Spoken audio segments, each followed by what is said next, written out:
আসসালামু আলাইকুম। আপনারা শুনছেন সর্বশেষ আন্তর্জাতিক সংবাদ। শুরুতে শিরোনাম পড়ে বিস্তারিত। ইরানে হামলা মানেই নতুন যুদ্ধ নয় যুক্তরাষ্ট্র। হরমুজ প্রণালীতে ইরান ও যুক্তরাষ্ট্রের মধ্যে সংঘর্ষ। তুরস্কের হাতে শক্তিশালী ক্ষেপণাস্ত্র ইলদিরিমহান, ভূরাজনীতিতে কম্পন। ৯ বছরের মেয়েকে করাত দিয়ে কেটে হত্যা করলেন বাবা। সর্বশেষ শুনছেন ইরান সংঘাতে পারস্য উপসাগরে আটকা পড়েছে প্রায় ১৫০০ জাহাজ আইএমও। এতক্ষণ শুনছেন সংবাদ শিরোনাম, এখন বিস্তারিত। তার আগে অনুরোধ থাকবে ভিডিওতে লাইক দিন এবং ভিডিও সম্পর্কে আপনার গুরুত্বপূর্ণ মতামত কমেন্ট করে জানিয়ে দিন।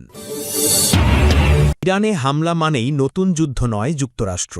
ইরানের কৌশলগত গুরুত্বপূর্ণ কেশম বন্দর ও বন্দর আব্বাসে সাম্প্রতিক মার্কিন সামরিক অভিযানের পরও ওয়াশিংটন এটিকে নতুন যুদ্ধের সূচনা হিসেবে দেখছে না বলে জানিয়েছে যুক্তরাষ্ট্র। মার্কিন প্রশাসনের মতে এটি ছিল একটি সীমিত ও লক্ষ্যভিত্তিক অভিযান, যার উদ্দেশ্য ছিল নির্দিষ্ট সক্ষমতা নিষ্ক্রিয় করা, বড় কোনো সংঘাত শুরু করা নয়। ফক্স নিউজের সাংবাদিক জেনিফার গ্রিফিন ঊর্ধ্বতন মার্কিন কর্মকর্তাদের বরাত দিয়ে জানিয়েছেন, হোয়াইট হাউস এই হামলাকে যুদ্ধবিরতি ভঙ্গের হিসেবে নয়, বরং একটি বিচ্ছিন্ন সামরিক পদক্ষেপ হিসেবে ব্যাখ্যা করছে। মার্কিন কর্তৃপক্ষের দাবি, বিদ্যমান উত্তেজনা আরও বাড়ানো তাদের উদ্দেশ্য নয়, বরং পরিস্থিতি নিয়ন্ত্রণে রাখাই মূল লক্ষ্য। মার্কিন সামরিক সূত্রগুলো বলছে, পারস্য উপসাগর ও হরমুজ প্রণালীর নিরাপত্তা নিশ্চিত করতেই এই অভিযান চালানো হয়েছে। তাদের দাবি, ইরানের সম্ভাব্য হুমকি প্রতিহত করার অংশ হিসেবেই আগাম ব্যবস্থা নেওয়া হয়েছে। তবে এই হামলার ফলে দুই দেশের মধ্যে চলমান উত্তেজনা নতুন করে আলোচনায় এসেছে। অন্যদিকে কৌশলগত দিক থেকে কেশম ও বন্দর আব্বাস ইরানের জন্য অত্যন্ত গুরুত্বপূর্ণ। এই অঞ্চলগুলো দেশের সামুদ্রিক বাণিজ্য ও সামরিক নিয়ন্ত্রণের ক্ষেত্রে গুরুত্বপূর্ণ ভূমিকা রাখে। সাম্প্রতিক সময়ে এই এলাকাকে ঘিরে ড্রোন হামলা ও জাহাজ আটকানোর ঘটনায় উত্তেজনা আরও বেড়ে যায়। বিশ্লেষকদের মতে, যুক্তরাষ্ট্রের এই অবস্থান একদিকে উত্তেজনা কমানোর বার্তা দিলেও অন্যদিকে সামরিক উপস্থিতি বজায় রাখারও ইঙ্গিত দিচ্ছে। এতে করে পরিস্থিতি অনিশ্চিত রয়ে যাচ্ছে বলে মনে করছেন তারা। এখনও পর্যন্ত তেহরানের পক্ষ থেকে এই হামলার বিষয়ে আনুষ্ঠানিক প্রতিক্রিয়া পাওয়া যায়নি। তবে ওমান ও কাতারের মতো মধ্যস্থতাকারী দেশগুলো দুই পক্ষের মধ্যে উত্তেজনা কমাতে কূটনৈতিক প্রচেষ্টা চালিয়ে যাচ্ছে। হোয়াইট হাউস বারবার বলছে, তারা নতুন কোনো পূর্ণাঙ্গ যুদ্ধে জড়াতে চায় না, তবে জাতীয় নিরাপত্তা হুমকির মুখে পড়লে কঠোর পদক্ষেপ নেওয়া হবে বলেও তারা স্পষ্ট করেছে। ফলে আন্তর্জাতিক অঙ্গনে এই পরিস্থিতি ঘিরে উদ্বেগ বাড়ছে। বিশ্লেষকদের মতে এখন সবচেয়ে বড় প্রশ্ন হল, ইরান এই হামলার জবাবে কী পদক্ষেপ নেয়, কারণ যে কোনো পাল্টা প্রতিক্রিয়া পারস্য উপসাগরীয় অঞ্চলে নতুন করে বড় ধরনের অস্থিরতা তৈরি করতে পারে। তথ্যসূত্র তাস। হরমুজ প্রণালীতে ইরান ও যুক্তরাষ্ট্রের মধ্যে সংঘর্ষ। ইরানের সামরিক বাহিনী দাবি করেছে, দেশটির আঞ্চলিক জলসীমায় একটি ইরানি তেলবাহী জাহাজকে লক্ষ্য করে যুক্তরাষ্ট্র হামলা চালায়। পরে তারা মার্কিন নৌবাহিনীর জাহাজে পাল্টা হামলা করেছে। এই ঘটনাকে ওয়াশিংটন ও তেহরানের মধ্যকার ভঙ্গুর যুদ্ধবিরতির মধ্যে নতুন উত্তেজনা হিসাবে দেখা হচ্ছে। বৃহস্পতিবার ইরানের খাতাম আল আম্বাজ্জি সেন্ট্রাল হেডকোয়ার্টার্স এক বিবৃতিতে জানায়, যুক্তরাষ্ট্র যুদ্ধবিরতি লঙ্ঘন করে কেশম দ্বীপসহ বেসামরিক এলাকায় বিমান হামলাও চালিয়েছে। এতে কিছু আঞ্চলিক দেশের সহযোগিতাও ছিল বলে দাবি করা হয়, যদিও কোনো দেশের নাম উল্লেখ করা হয়নি। বিবৃতিতে বলা হয়, আমেরিকার আগ্রাসী, সন্ত্রাসী ও দস্যু বাহিনী যুদ্ধবিরতি ভঙ্গ করে একটি ইরানি তেলবাহী জাহাজকে লক্ষ্যবস্তু করেছে। ইরান আরও দাবি করে, তাদের পাল্টা হামলায় মার্কিন জাহাজগুলো গুরুতর ক্ষতির মুখে পড়েছে। ইরানের সামরিক বাহিনী সতর্ক করে বলেছে, অপরাধী ও আগ্রাসী আমেরিকা এবং তাদের মিত্ররা জেনে রাখুক, ইসলামী প্রজাতন্ত্র ইরান অতীতের মতোই যে কোনো আগ্রাসনের জবাব কঠোরভাবে দেবে। ইসলামিক রেভলিউশনারি গার্ড কর্পস নৌবাহিনী জানায়, যুক্তরাষ্ট্রের যুদ্ধবিরতি লঙ্ঘনের জবাবে তারা ব্যালিস্টিক ক্ষেপণাস্ত্র, জাহাজ বিধ্বংসী ক্রুজ ক্ষেপণাস্ত্র এবং উচ্চ বিস্ফোরক বহনকারী ড্রোন ব্যবহার করেছে। তবে যুক্তরাষ্ট্রের সামরিক বাহিনীর সেন্ট্রাল কমান্ড জানিয়েছে, তারা ইরানের উস্কানোমূলক হামলা প্রতিহত করেছে এবং আত্মরক্ষামূলক পাল্টা হামলা চালিয়েছে। সেন্টকমের দাবি, মার্কিন কোনো স্থাপনা বা জাহাজ ক্ষতিগ্রস্ত হয়নি। তারা আরও জানায়, যুক্তরাষ্ট্র পরিস্থিতি আরও উত্তেজিত করতে চায় না, তবে মার্কিন বাহিনী রক্ষায় সবসময় প্রস্তুত রয়েছে।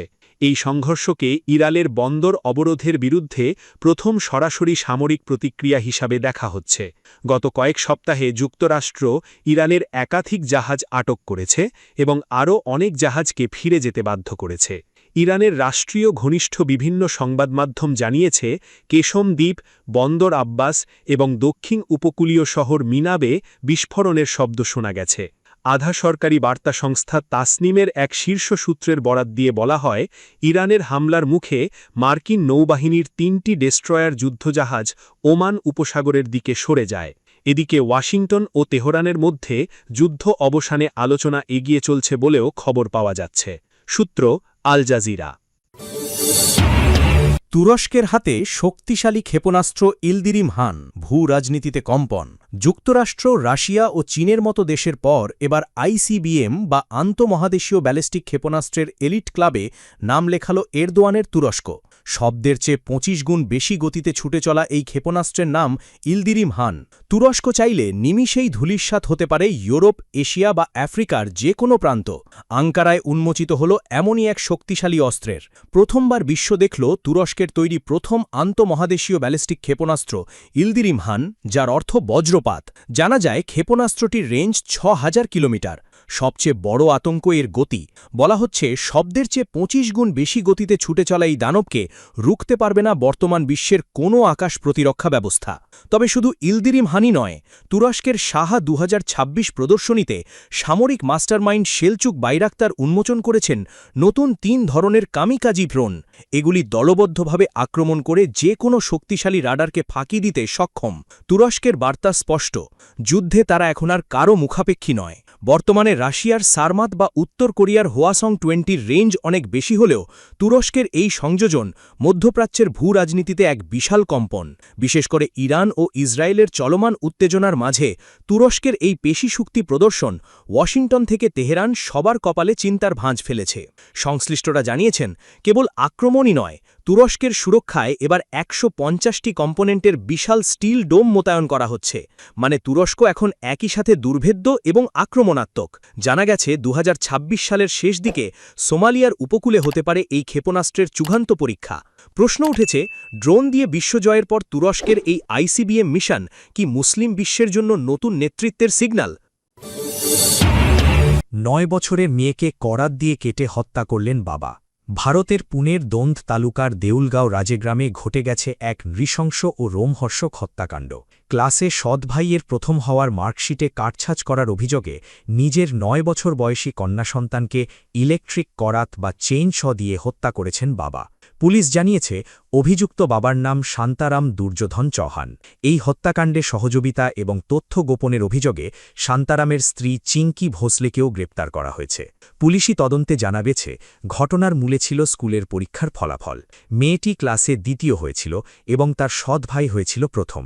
ভাইয়ের এই সাফল্য মেনে নিতে না পেরে মেয়েটি তার ভাইয়ের মার্কশিটে কাটছাঁচ করে। এই বিষয়টি জানতে পেরে ক্ষোভে ফেটে পড়েন শান্তারাম। রাগের মাথায় তিনি ইলেকট্রিক করাত নিয়ে নিজের মেয়ের ওপর ঝাঁপিয়ে পড়েন। করাতের আঘাতে শিশুটি ঘটনাস্থলেই প্রাণ হারায়। হত্যাকাণ্ডের পর অপরাধ ধামাচাপা দিতে শান্তারাম ও তাঁর স্ত্রী চিঙ্কি মিলে বীভৎস এক পরিকল্পনা করেন। তারা শিশুটির মরদেহ কাপড়ে জড়িয়ে আগুন ধরিয়ে দেন, যাতে পুরো ঘটনাটিকে একটি দুর্ঘটনা হিসাবে চালিয়ে দেওয়া যায়। খবর পেয়ে পুলিশ ঘটনাস্থলে পৌঁছে শিশুটির আংশিক পোড়া মরদেহ উদ্ধার করে। ময়নাতত্ত্ব ও ডিএনএ পরীক্ষার জন্য মরদেহটি পুনের স্যাসন জেনারেল হাসপাতালে পাঠানো হয়েছে। পুলিশ জানিয়েছে, শান্তারাম ও চিঙ্কি দুজনেই এখন কারাগারে। এই নৃশংস ঘটনার পেছনে আরও কোনো কারণ আছে কিনা তা খতিয়ে দেখতে তদন্ত চালিয়ে যাচ্ছে পুনে পুলিশ। সূত্র এনডিটিভি।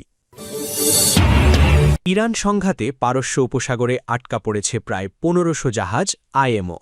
ইরান কর্তৃক হরমুজ প্রণালী অবরোধের ফলে পারস্য উপসাগরে প্রায় ১৫০০ জাহাজ এবং তাদের নাবিকরা আটকা পড়ে আছেন বলে জানিয়েছেন জাতিসংঘের ইন্টারন্যাশনাল মেরিটাইম অর্গানাইজেশনের প্রধান। যুক্তরাষ্ট্রের স্থানীয় সময় বৃহস্পতিবার পানামায় এক সম্মেলনে তিনি এই তথ্য জানান। গত ২৮ ফেব্রুয়ারি ইরান বনাম ইসরায়েল ও যুক্তরাষ্ট্রের মধ্যে মধ্যপ্রাচ্যে যুদ্ধ শুরু হওয়ার পর পুরো অঞ্চল জুড়ে তেহরানের পক্ষ থেকে পাল্টা ব্যবস্থা নেওয়া হয়। এর অংশ হিসেবে বৈশ্বিক বাণিজ্যের অত্যন্ত গুরুত্বপূর্ণ পথ হরমুজ প্রণালীতে জাহাজ চলাচলে অবরোধ সৃষ্টি করা হয়েছে। মেরিটাইম কনভেনশন অফ দ্য আমেরিকাজে আইএমওর মহাসচিব আর্সেনিও ডোমিঙ্গুয়েজ বলেন, বর্তমানে আনুমানিক 20,000 নাবিক এবং প্রায় 1,500 জাহাজ সেখানে আটকা পড়ে আছে। ডোমিঙ্গুয়েজ উল্লেখ করেন যে বিশ্বের মোট ব্যবহৃত পণ্যের 80%-এরও বেশি সমুদ্রপথের মাধ্যমে পরিবাহিত হয়। শিল্প খাতের নির্বাহী এবং আইএমওর প্রতিনিধিদের সমাবেশে তিনি বলেন, আটকা পড়া ক্রু সদস্যরা নিরপরাধ মানুষ। তারা অন্য দেশগুলোর উপকারের জন্য প্রতিদিন নিজেদের কাজ করছেন, কিন্তু তারা তাদের নিয়ন্ত্রণের বাইরের ভূ-রাজনৈতিক পরিস্থিতির কারণে আটকা পড়েছেন। পরবর্তীতে সাংবাদিকদের তিনি জানান, জাহাজে 30টিরও বেশি হামলায় এখনও পর্যন্ত 10 জন নাবিক প্রাণ হারিয়েছেন। আইএমও প্রধান নাবিকদের মৃত্যুর সংখ্যা কমানোর এবং আরও অর্থনৈতিক ক্ষতি এড়ানোর লক্ষ্যে পারস্য উপসাগরে জাহাজ না পাঠানোর আহ্বান জানান। এই সংঘাত শুরু হওয়ার আগে বিশ্বের মোট তেল ও গ্যাসের 5 ভাগের 1 ভাগ হরমুজ প্রণালী দিয়ে যেত। এই পথটি বন্ধ হয়ে যাওয়ায় বিশ্ববাজারে হাইড্রোকার্বন বা জ্বালানি তেলের দাম উল্লেখযোগ্য হারে বৃদ্ধি পেয়েছে। সূত্র, মাকাও বিজনেস।